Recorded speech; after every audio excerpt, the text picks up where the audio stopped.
마가복음 6장 1절에서 6절의 말씀 다 같이 합독하시겠습니다. 예수께서 거기를 떠나사 고향으로 가시니 제자들도 따르니라. 안식일이 되어 회당에서 가르치시니 많은 사람이 듣고 놀라 이르되 이 사람이 어디서 이런 것을 얻었느냐? 이 사람이 받은 지혜와 그 손으로 이루어지는 이런 권능이 어찌 됨이냐? 이 사람이 마리아의 아들 목수가 아니냐? 야고보와 요셉과 유다와 시몬의 형제가 아니냐? 그 누이들이 우리와 함께 여기 있지 아니하냐 하고 예수를 배척한지라. 예수께서 그들에게 이르시되 선지자가 자기 고향과 자기 친척과 자기 집 외에서는 존경을 받지 못함이 없느니라 하시며 거기서는 아무 권능도 행하실 수 없어 다만 소수의 병자에게 안수하여 고치실 뿐이었고 그들이 믿지 않음을 이상히 여기셨더라. 아멘. 할렐루야, 반갑습니다. 저는 이제 홍선준 목사입니다. 저희 어머니가 이제 청계산에서 이제 매일 산기도를 하세요. 한 20여 년 전쯤에 이제 밤에 이제 산기도를 하고 계시는데 이제 기도하고 있는데 좀 밑에서 그 어떤 교회에서 단체인지 교회인지 정확히 모르지만 사람들이 여러 명이 올라온 거예요. 여러 명이 올라와서 이제 기도할 수 있도록 이제 막 세팅을 하고 이제 웅성웅성 하는데 이제 어머니 기도하고 계시는데 비가 오기 시작한 겁니다. 비가 막 오니까 이제 여러 명이 막 올라와서 이제 기도하려고 하는데 비가 오니까 이제 그쪽이 이제 웅성웅성 더 되는 거죠. 그런데 이제 목사님이신지 이제 대표 되시는 분이 갑자기 이렇게 딱 나오셔서 이제 큰 소리로 말씀하십니다. 우리가 비가 온다고 천국 안 갑니까? 눈이 온다고 천국 안 갑니까? 이렇게 말씀을 하신 거예요. 그래서 어머니 기도하시다 은혜를 받으신 거죠. 아, 그렇지. 어떤 상황 속에서도 열심히 신앙 지켜야 한다. 그런 생각을 하신 거예요. 근데 이제 어머니 말씀에 더 충격적인 게 그 기도하는 그 무리들이 이단이었대요. 네, 이단인데도 열심히 하시죠. 신앙을 지키기 위해서, 자신들의 신앙을 지키기 위해서. 그렇듯이 제가 신앙이 좀 해이해진다라고 생각이 드시면 어머니가 항상 얘기하십니다. 비 온다고 천국 안 가냐? 눈 온다고 천국 안 가냐? 그렇게 말씀하십니다. 그래서 저는 아파도 교회를 가야 합니다. 네, 저희 어머니가 아프니 죽더라도 교회 가서 죽어라. 네, 순교다. 그래서 교회 가서 죽으라고 하십니다. 어떤 신앙, 어떤 상황 속에서도 우리는 신앙을 지켜야 합니다. 그렇죠? 맞죠? 맞는 말입니다. 오늘 말씀을 보시면 예수님께서 고향에 가십니다. 근데 고향 가시기 전에 어떤 일이 있었냐? 6장 앞절 이야기, 앞장들 이야기를 보시면 바로 앞에는 어떤 일이 있냐면 야이로의 딸을 살리시는 이야기가 있죠. 달리다고 살리시는 이야기가 있고 그 앞에는 뭐가 있냐면 거라사 땅에서 그 귀신 들린 군대 귀신 들린 사람이 있었죠. 광인이 있었죠. 그 군대 귀신 그 헬라어로 말하면 레기온이라고 하는데 언어적으로 표현을 하면 6천 명이에요. 예. 그 귀신이 6천 명이 들어있다는 거예요. 언어적으로. 그렇게 많은 귀신 들린 사람을 귀신을 쫓아주십니다. 그리고 돼지떼에 들어가서 돼지떼가 2천 마리가 죽죠. 그 앞에는 막 그 무슨 광풍이 불고 여러 가지 사건들이 있었어요. 손 많은 사람을 고쳐주시고 여러 가지 기적들을 베풀어 주시고 복음을 전파하셨습니다. 엄청난 일들을 많이 하셨어요. 그래서 다 그런 일들을 하시고 고향으로 가셨더니 어떤 일이 생겼냐면 제가 1절부터 제가 다시 한번 읽어보겠습니다. 예수께서 거기를 떠나사 그 어디냐면 야이로의 집이겠죠. 예수께서 거기를 떠나사 고향으로 가시니 제자들도 따르니라. 안식일이 되어 회당에서 가르치시니 예수님 항상 안식일이 되면 회당 가서 가르치셨죠. 평소와 똑같이 복음을 전하십니다. 많은 사람들이 듣고 놀라 이르되 고향 사람들이 그 예수님이 복음을 전하시는 걸 듣고 놀랍니다. 여기서 놀라는 거 보통 성경에서 놀랐다는 이야기는 우와 대단해요 라고 그런 감탄사가 아니라 이상하게 여겼을 때 놀라다는 표현을 많이 쓰거든요. 여기서도 그런 부정적인 표현입니다. 사람들이 듣고 놀라 이르되 이 사람이 어디서 이런 것을 얻었느냐? 어떻게 이렇게 말씀을 잘 전하지? 대단한데 이거 어디서 났어? 저 사람이? 그러면서 이 사람이 받은 지혜와 그 손으로 이루어진 이런 권능이 어찌 됨이냐? 그리고선 이 사람이 마리아의 아들 목수가 아니냐라고 얘기하십니다. 이게 뭐냐면 다들 아시지만 예수님께서 고향에서 사람들에게 배척당하십니다. 그렇죠? 분명 앞절에는 어마어마한 일을 했어요. 죽은 자 살리고, 예? 그 다음에 귀신도 내쫓고, 그 다음에 광풍이 부는데 그 자연을 멈추게 하고 많은 기적들을 베푸셨는데, 많은 사역을 하고 오셨는데, 그럼 고향에 왔어요. 그럼 어떻게 해야 돼요? 예, 카퍼레이드는 못 해줄 망정, 잘 오셨습니다. 우리 땅에서도, 우리 고향에서도 막 좋은 말씀 많이 전해주시고 하나님의 크신 은혜를, 능력을 보여주세요 라고 해야 하는데, 뭐라고 하냐면 배척을 합니다. 배척을 하는데, 배척의 이유가 뭐냐면 3절에 이 사람의 마리아의 아들 목수가 아니냐라고 얘기합니다. 마리아의 아들, 첫 번째 이유가 마리아의 아들입니다. 배척을 한 이유가 마리아의 아들. 보통 성경을 보면 족보가 많이 나오잖아요. 족보를 보면 어떻게 나와 있어요? 누구의 아들, 누가 뭘 낳고, 누굴 낳고, 누구 낳고, 누구의 아들, 뭐 그렇게 하잖아요. 보통 아빠, 아버지의 이름이 나옵니다. 그렇죠. 그런데 여기서는 마리아의 이름이 나옵니다. 그래서 많은 사람들이 예수님의 아버지가 일찍 돌아가셔서, 그 성경상으로는 12살 이후로는 기록이 없으니까요. 일찍 돌아가셔서 마리아의 엄마의 이름이 나왔구나, 어머니의 이름이 나왔구나 라고 이제 추측을 하는 거죠. 근데 마리아의 아들이 아니냐, 보통 아버지의 이름이 나와야 되는데 어머니의 이름이 나왔으면 어떤 의미로 썼을까요? 부정적인 의미죠. 이거는 혈통적인 이유인데 쟤는 아버지 없는 아이, 그렇게 표현되는 거죠. 아버지도 없는 녀석이 뭐 능력이, 갑자기 좋은 능력 어디서 생겼어? 이상한 거 아니야? 라고 얘기하는 거죠. 그리고 목수가 아니냐, 뭐 직업에 이 당시에 목수라는 직업은 상당히 낮은 레벨이었던 것 같습니다. 그래서 사람들이 아버지도 없고 직업은 그냥 겨우 먹고 사는 목수밖에 안 되는데 무슨 제사장이나 뭐 그런 사람도 아닌 목수밖에 안 되는데 지까지 게 뭔데 저렇게 말씀을 잘 전해? 이상한 거 아니야? 이상한 능력을 발휘하네? 쟤 이상한 거 아니야? 라고 하면서 배척을 합니다. 만약에 저 같았으면 화가 나서 그냥 나가버렸을 것 같아요. 열심히 주님 일 하겠다고 열심히 사역했는데 나에게 돌아온 것은 쟤 이상한 애다, 쟤 잘못됐다. 사람들이 저를 막 비난하고 비판하면 됐어 나 안 해, 그냥 기분 상해서 못 해먹겠네 하고 떠났을 거예요. 근데 예수님은 어떻게 하셨을까요? 6절 읽어볼게요. 그들이 믿지 않음을 이상히 여기셨더라. 이에 모든 촌에 두루 다니시며 가르치시더라 라고 되어 있어요. 모든 촌에 두루 다니시며 가르치시더라. 제가, 여러분 아실지 모르겠지만 제가 마가복음을 지금 계속 설교하고 있어요. 1장부터. 모르셨죠? 계속 설교하고 있었는데 1장 후반부를 보시면 예수님께서 제자들을 제자 삼고 병든 자 고치고 난 다음에 뭐 하셨냐면, 자 이제 우리 인근 다른 지역 가서도 전도하러 가자라고 얘기하세요. 예수님은 뭐 하셨냐면 계속 돌아다니시면서 전도를 하셨어요.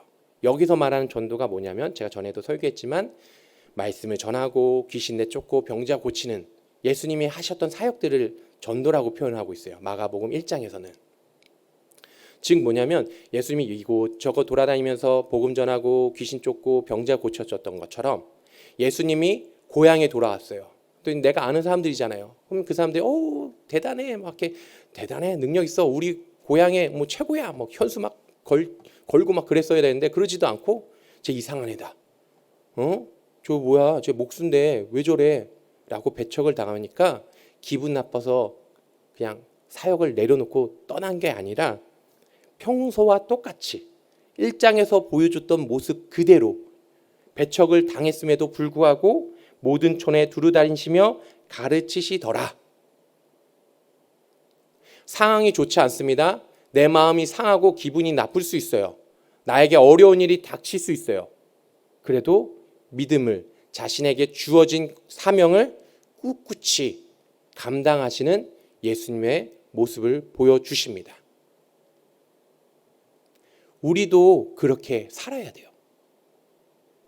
예수님 그렇게 하시고 7절엔 뭐 하시냐면 더 다른 사역을 더 하십니다. 무슨 사역을 하시냐면 12제자를 부르사 둘씩 보내시며 더러운 귀신을 제어하는 권능을 주시고 제자들을 파송해요. 계속 파송하는 내용들이 후에도 계속 나오지만 그냥 쉽게 말해서 1차 파송이라고 그냥 저는 생각합니다. 1차 파송을 보냅니다. 그러니까 예수님 그동안은 당신께서 막 복음 전하고 귀신 내쫓고 병자를 고쳤는데 이제는 사역을 더 크게 하셔서 제자들을 보내십니다. 권능 줄 테니까 너도 가서 귀신 내쫓고 병자 고치고 복음 전하고 와라 하고 제자들을 파송합니다. 더 큰 사역을 하세요. 배척을 당했음에도 불구하고 사역을 열심히 감당했는데도 그 결과가 좋지 않았음에도 불구하고 하던 일을 계속하고 심지어 더 큰 사역, 새로운 사역도 주님께서 시작하십니다. 그리고 나서 이 말씀이 1차 파송을 하고 제자 파송을 하고 나서 14절이 되면은 갑자기 침례 요한의 죽음의 이야기가 나옵니다. 뜬금없이 침례 요한이 죽었다라고 얘기가 나오고 그 다음에 오병이어 사건이 나타납니다. 이거는 다음에 제가 설교할 때 설명을 해드리겠지만 침례 요한의 죽음이 뜬금없이 나오는데 이 침례 요한의 그 죽음에 대해서 14절에 나와 있는데 제가 읽어보겠습니다. 이에 예수의 이름이 드러난지라 제자들을 파송했더니 둘씩 보냈어요. 그랬더니 그 사역이 나름 성공했습니다. 그래서 예수님의 이름이 이제 드러났어요. 예수님이 예수의 제자들이 저렇게 큰 일을 하네 막 이제 이름이 드러났죠. 그리고 나서 헤롯 왕이 이 소식을 듣고 이르되 이른 침례 요한이 죽은 자 가운데서 살아났도다. 그러므로 이런 능력이 그 속에서 일어났느니라 하고 제자들이 파송돼서 예수님이 가르쳐 주신 대로 사역을 감당했습니다. 그랬더니 이제 와 대단하다 하고 예수님의 이름이 이제 더 높임을 받은 거죠. 근데 그 소식을 헤롯 왕이 들었어요. 그러면서 침례 요한을 떠올립니다. 왜 그러냐면 침례 요한의 사역도 예수님의 사역이랑 비슷했기 때문인 거죠. 그래서 침례 요한을 떠올리는데 이 침례 요한이 어떤 상태냐면 죽은 상태예요. 침례 요한이 헤롯이 침례 요한을 지금 죽인 상태였거든요. 그래서 갑자기 예수님의 이름이 막 떠오르니까 침례 요한이 했던 사역이 막 다시 온 동네에 소문이 나기 시작하니까 침례 요한이 살아난 거 아니야? 라고 하면서 양심에 그 찔림이 있으니까 두려워하기 시작합니다. 근데 이 침례 요한이 왜 죽었냐면 17절에 전에 헤롯이 자기가 동생 빌립의 아내 헤로디아에게 장가 든 고로 자기 동생의 아내한테 장가를 들었대요. 대단한 사람이죠. 이 여자를 위하여 사람을 보내어 요한을 잡아 옥에 가두었더니 요한을 잡았어요. 왜 잡았냐면 18절에 이는 요한이 헤롯에게 말하되 동생의 아내를 취한 것이 옳지 않다 하였음이라. 그러니까 헤롯이 동생의 아내를 취한 거에 대해서 요한이 지적을 합니다. 요한의 사역이 어떤 사역이었어요? 회개하라 라고 그렇게 선포하잖아요. 요한은 사람들의 그 회개를 강조했어요. 그 잘못된 것을 이제 지적을 해주죠. 헤롯한테도 권력 있고 힘 있는 사람한테도 왕이잖아요. 얘기해 줍니다. 당신의 동생의 아내 취한 거 잘못된 거야 라고 얘기하니까 헤롯은 나름 찔끔했지만 그 결혼한 그 동생의 아내 헤로디아가 기분이 나쁘게 생각했어요. 그래서 그 아내가 그 딸을 통해서 헤롯한테 요청을 해서 침례 요한의 목을 베었죠. 그리고 침례 요한이 죽습니다. 이 내용이 갑자기 왜 들어갔을까? 오병이어 사건 앞에 이 내용이 왜 들어갔을까? 앞에 예수님이 배척당했고 침례 요한이 왜 들어갔을까? 앞서 제가 말씀드린 예수님의 그 배척당한 그것을 침례 요한한테도 적용해 보면 침례 요한도 정말 열심히 사역한 사람이에요. 그렇죠? 이 침례 요한은 태어나기 전부터 예수님을 위해서 살았던 사람이에요. 그렇죠? 다 아시죠? 누가복음 가면 그 누구야? 그 천사가 나타나서 침례 요한 부모님한테 침례 요한 태어날 거니까 잘해라 뭐 그렇게 얘기해 주잖아요. 그렇죠? 침례 요한이 태어나기 전부터 예수님을 앞서 예수님이 무슨 일을 하실지를 본을 보여주는 그런 사람으로 사용될 것을 예고했어요. 그래서 침례 요한이 태어났고 그 다음에 어떻게 됐죠? 광야에 가서 예수님이 사역이 시작했던 그 광야에 나가서 사역을 합니다. 어떤 사역을 하면 회개를 전합니다. 그리고 그 죄사함의 침례를 베풀고요. 그리고 예수님처럼 메뚜기와 석천가 그리고 가죽 띠를 띠고 검소한 삶을 살고 그 죽을 때도 역시 예수님처럼 다른 사람들에 위해 죽임을 당하고 그다음에 오늘 29절 보면 그 참수를 당한 다음에 요한의 제자들이 듣고 와서 시체를 가져다가 장사하니라. 예수님도 죽었을 때 예수님 그 시신을 데리고 와서 장사를 지내잖아요. 그러니까 모든 삶이 예수님과 같은 삶을 살았어요. 태어나기 전부터 운명적으로 이 사람은 예수님처럼 살아야 되는 거예요. 살고 싶었던 삶이 있지 않았겠어요? 네. 저는 꿈이 락커였어요. 노래는 되게 못하는데 꿈이 락커예요. 근데 뭐하죠? 목사님을 하고 있죠. 네. 자기 하고 싶은 거 있을 거 아니에요. 그런데도 불구하고 이 사람은 태어나기 전부터 그 운명을 지키면서 살았어요. 정말 열심히 살았죠. 좋은 옷 입고 좋은 거 먹고 살 수 있잖아요. 이 사람 나름 유명했거든요. 대단한 사람이었거든요. 좋은 거 먹고 좋은 거 옷 입고 좋은 데서 자고 살 수도 있었는데 광야에서 메뚜기 먹고 살았어요. 좋지 않은 옷 입었어요. 그렇게 예수님처럼 검소한 삶을 보여주면서 살았습니다. 그렇게 살았음에도 불구하고 이 사람의 마지막의 결론은 무엇이에요? 하나님의 말씀을, 하나님의 사명을 소신껏 잘 지켜왔어요. 왕이라는 그런 대단한 그 존재, 엄청난 권력자 앞에서도 하나님의 말씀을 선포한, 잘못을 지적한 사람이에요. 그런데 결국은 뭐예요? 목 베어 죽죠. 끔찍하게 죽습니다.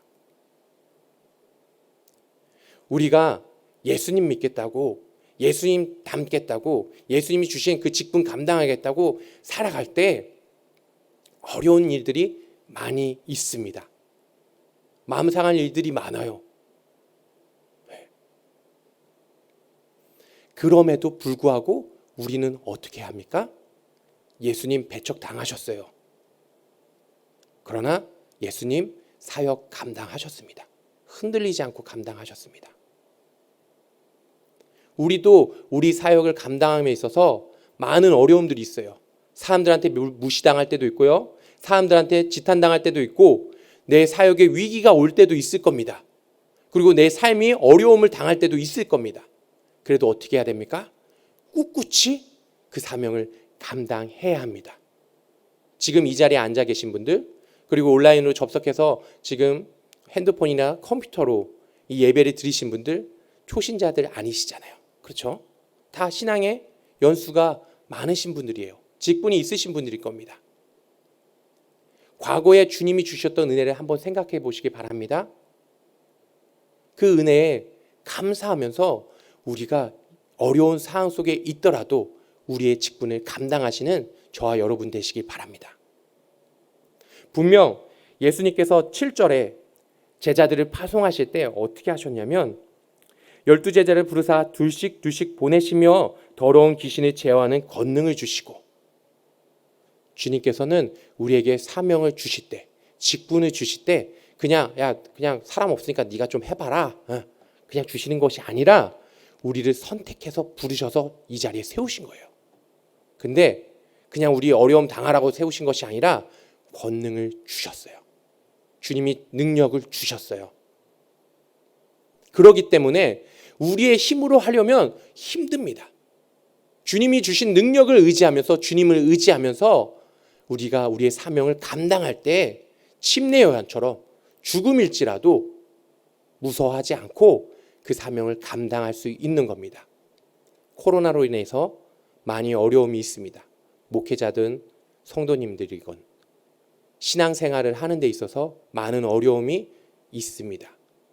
그런데 그 어려움 속에서 몰라, 어렵다, 그냥 시간이 지나면 좋아지겠지 라고 가만히 있는 것이 아니라 이 어려움 속에서도 주님이 주신 그 사명들을 꿋꿋하게 또 신실하게 감당하시는, 주님의 능력으로 감당하시는 저와 여러분 되시길 바랍니다.